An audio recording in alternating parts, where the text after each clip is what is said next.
Bonjour à tous les amis, j'espère que vous allez bien. Je parle très vite dès le début de cette introduction, je ne sais pas comment je fais ça, est-ce inhumain? Potentiellement oui, je pense que là on est sur une... Waouh, un alien, potentiellement oui. Ou moi en stress potentiel face à l'histoire d'aujourd'hui parce que les gars, l'histoire d'aujourd'hui est absolument folle, flippante et finalement cool.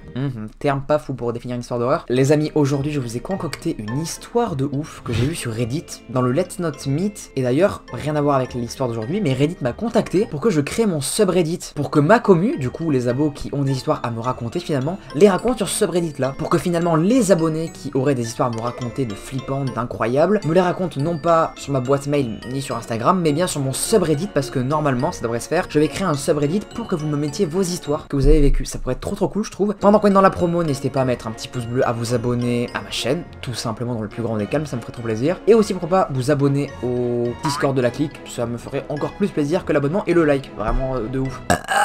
L'euro, mal placé pour l'histoire, vraiment, c'est très mal placé. Je vous propose de me bannir de la chaîne YouTube de votre mère. Voilà, si votre maman est abonnée à moi, vous la désabonnez. Non, répète pas ça, je déconne, hein, c'était une vanne quoi, c'est un peu lourde, certes, mais elle était cool, non? Pas vraiment, j'arrête. Je vous propose qu'on passe finalement à l'histoire, que je vous la raconte. J'espère que vous la kifferez, autant que moi quand je l'ai lu sur Reddit. Et on est parti. Pour des raisons de compréhension, on va appeler la personne qui nous raconte l'histoire Clarence.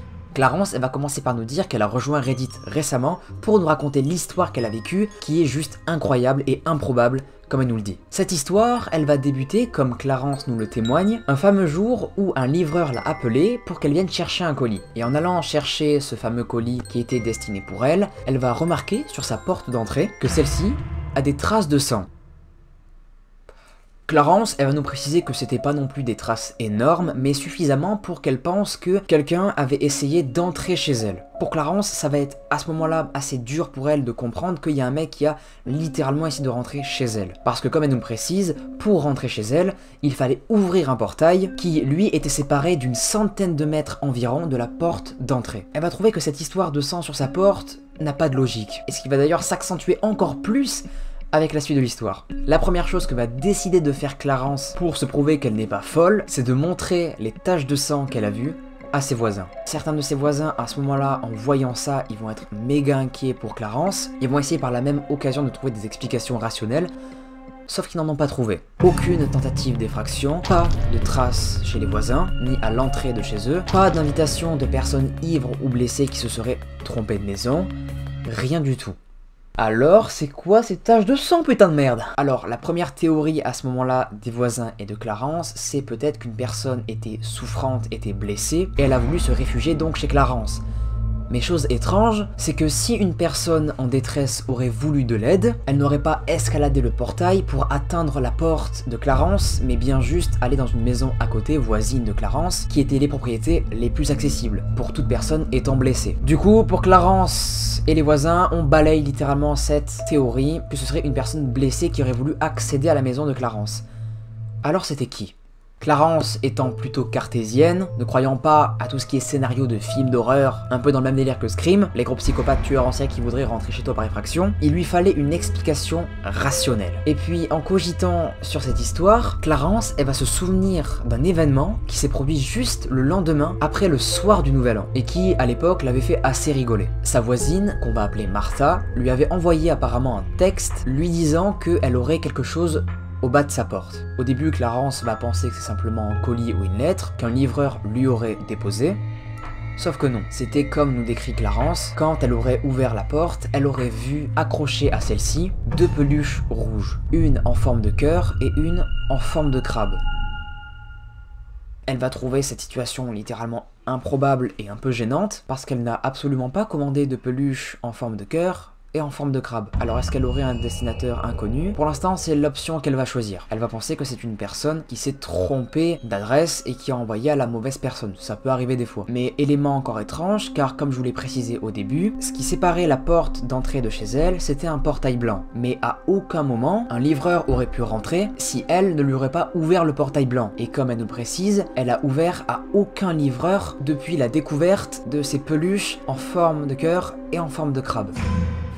Élément bizarre. Donc ça voudrait dire qu'une personne est entrée chez elle par effraction, du moins a sauté la clôture, et a déposé ses peluches. Et devinez quoi, le lendemain, rebelote. Clarence va trouver dans sa boîte aux lettres une lettre. Une lettre qui serait apparemment destinée à David. Alors ce nom-là, ça va un peu lui dire quelque chose à Clarence, pour la simple et bonne raison que en fait, ce David était l'ancien locataire de cette maison. Car comme elle nous le précise, Clarence vivrait depuis 1 an et demi dans cette maison. Et je sais que vous êtes impatient de découvrir ce qu'il y avait marqué dans cette lettre.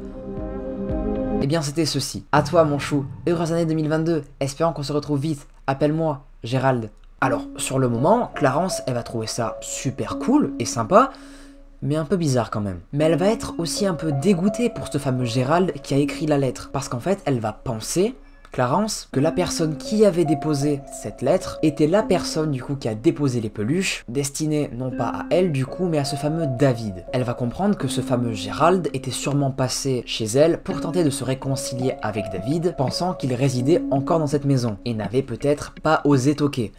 Mais par contre, ça explique toujours pas les traces de sang sur la porte. Ça par contre, c'est encore un détail que Clarence doute un peu et trouve quand même un peu bizarre. Donc ce qu'elle va faire, c'est essayer de recontacter David, l'ancien locataire, pour lui dire qu'il y a une personne qui, clairement, lui a adressé une lettre. Seulement voilà, quand Clarence, elle va rappeler David, car oui, elle a réussi à choper son numéro à David grâce à l'agence immobilière prétextant qu'elle avait besoin en urgence de son numéro de téléphone, David, au bout du fil, il va dire que à aucun moment il ne connaît de Gérald. Aucune personne de son entourage ne s'appelle Gérald. La conversation va se finir plutôt bien entre deux, car David, il va lui dire bon, qu'il allait faire son enquête de son côté et qu'il tiendrait donc au courant Clarence si il avait des news. Malheureusement, je pense que Clarence n'a plus du tout eu de nouvelles de ce fameux David. Sur son poste, elle ne dit à aucun moment que David l'a recontacté, ni de ce Gérald, mis à part qu'elle a vu, la nuit après, quelque chose à sa fenêtre quand elle allait dormir bouger. Comme si une personne en fait courait très vite et passait juste très proche de sa fenêtre. Mis à part ça, il ne s'est plus rien passé d'étrange avec ce Gérald, avec ce dessinateur inconnu, plus aucune trace de sang, mais rien du tout, aucun fait étrange, mis à part que Clarence, elle n'a fait que y penser à cette histoire, et c'est pourquoi tous les soirs, elle vérifie 3 fois si elle a bien fermé sa porte, et prend au cas où, on sait jamais, un pied de biche. La folasse, elle est folle ou quoi celle-ci? Pas vraiment, elle est sûrement prudente parce que on sait jamais ce qui peut arriver. Autant avoir un truc au cas où pour tuer un mec, on sait jamais, après tout, hein. Voilà. Et je pense que nous sommes sur l'histoire la plus frustrante au monde entier. Parce qu'on n'a pas de fin en fait, les gars. On n'a aucune fin à cette histoire. Je suis désolé, vraiment, ça va frustrer plus d'un. Mais en fait, la meuf sur Reddit, que j'ai appelée Clarence durant toute la vidéo, n'a pas mis la fin en fait. On veut un update, Clarence. Fais-nous un update de cette histoire, elle est juste folle. On veut savoir s'il y a eu encore ce Gérald qui est venu chez toi, littéralement. Est-ce qu'il a réussi à rentrer chez toi? Est-ce qu'il t'a tué? Potentiellement, comment on n'a pas de nouvelles? Clarence, dis-nous s'il te plaît. Parce que là, ça commence à faire flipper, putain de merde. Par contre, Clarence nous a pas menti. Nous sommes sur l'histoire la plus improbable et bizarre de l'humanité. J'abuse légèrement, j'abuse de ouf. Alors du coup, c'est qui cette personne? Un psychopathe étant amoureux d'une personne qui ne lui aurait jamais parlé et qui aurait voulu le recontacter pour tout lui avouer ses sentiments, etc. mais qui se serait pris de force pour revenir à sa rencontre? Ah, il y avait des mots pas français dans cette phrase, à vous de les trouver et me les dire en commentaire pour le référencement et l'algorithme, ça me ferait plaisir. Bref, je pense que pour la prochaine histoire, je ferai une histoire avec une fin conséquente et avec une vraie conclusion parce que là, malheureusement, on n'a pas trop. Je suis désolé. Mais je la trouvais cool, voilà. Je veux la laisser comme telle parce que j'ai pas envie d'inventer une fin, vous voyez. Sinon, ça ferait un peu le mec en mode que j'invente et c'est pas fou d'inventer des infos qui ne sont pas les miennes et changer une histoire qui n'est pas la mienne. Je trouve ça pas fou en vrai, éthiquement parlant. J'espère que vous aurez aimé. N'hésitez pas à me le dire en commentaire, mais n'hésitez pas à mettre votre ressenti en commentaire, ça me ferait un grand bien. J'espère que vous aurez kiffé, en tout cas moi ça me fait kiffer, c'était Léo et moi je vous dis comme d'habitude, le petit tu connais, à plus.